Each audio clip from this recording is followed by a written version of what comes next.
InFocus, la cravate solidaire, témoigne sur le changement d'échelle. À la cravate solidaire, on a décidé de se dupliquer sur d'autres territoires parce qu'on a reçu une centaine de demandes de création il y a 4 ans sur toute la France, qu'on avait l'énergie nécessaire pour le mettre en place et aussi la possibilité de se faire accompagner par la France Engage et par le programme PINS pour faire une duplication carrée. Il y a 2 ans, chez InFocus, on a voulu changer d'échelle. On avait l'impression que on avait un modèle qui tenait, qu'on pouvait dérouler du coup et commencer à essaimer un peu des communautés InFocus un peu partout. Le modèle de changement d'échelle qu'on a choisi à la cravate solidaire, on a mis un petit moment à le trouver. Ça a été beaucoup d'échanges, il y avait plusieurs questions. C'était qu'est-ce qu'on voulait faire, comment on voulait le faire, est-ce que ça respectait nos valeurs.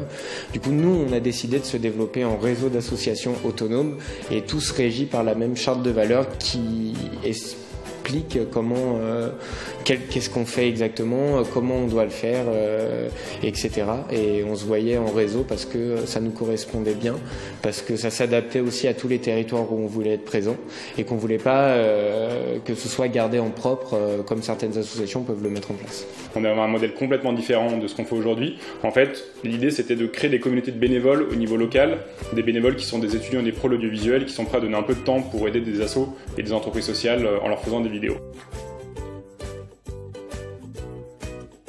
Alors maintenant, la cravate solidaire, depuis 4 ans, on a pu se créer dans 9 villes.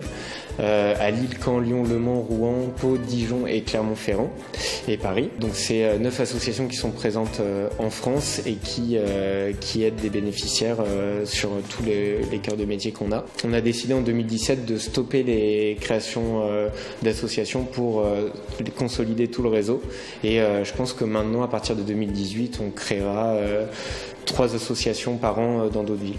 Et en l'occurrence, on s'est aperçu au bout d'1 an et demi avec le fonctionnement avec une équipe à Paris, une équipe à Lyon, on s'est aperçu que le modèle finalement il marchait pas si bien.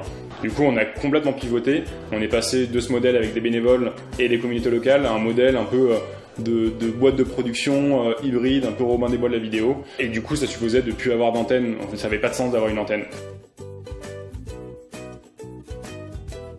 Comment on a gardé nos valeurs lors du changement d'échelle? C'était assez compliqué parce que chaque territoire a un peu sa manière d'aborder la chose et pas du tout la même sensibilité.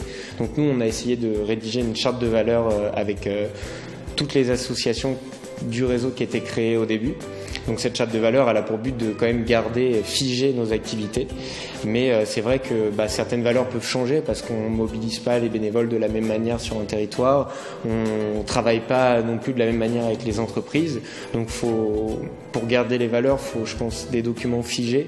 Mais il faut aussi aller sur place très souvent pour voir comment fonctionnent les associations et les aider à bien respecter les valeurs. La leçon moi, que j'en tire, c'est que ça sert à rien de se mettre à essaimer et de développer ces activités un peu partout si on n'est pas sûr à 100% que au niveau de l'impact qu'on veut, ça marche, au niveau du fonctionnement, c'est quelque chose qui tourne, au niveau du modèle économique, on est sûr de soi. Et à plus forte raison que souvent quand on est dans une phase de lancement et de développement, il y a pas mal d'engouement autour du projet, on reçoit beaucoup de sollicitations, pas mal d'aides, et du coup on a l'impression que ça y est, ça marche, il y a tout ce monde-là qui est là, c'est que ça marche. Et finalement, qu'est-ce qui se passe une fois que la vague se retombe un peu? Est-ce que ça tient vraiment? Et du coup, finalement, si on développe une dizaine d'antennes sur le territoire et que la vague retombe, évidemment, le choc il est beaucoup plus dur à encaisser que si on a qu'une seule ou 2 antennes. Du coup, moi, je pense qu'il faut vraiment avoir des objectifs en tête et se dire, je n'essaime pas tant que je suis pas sûr de ça.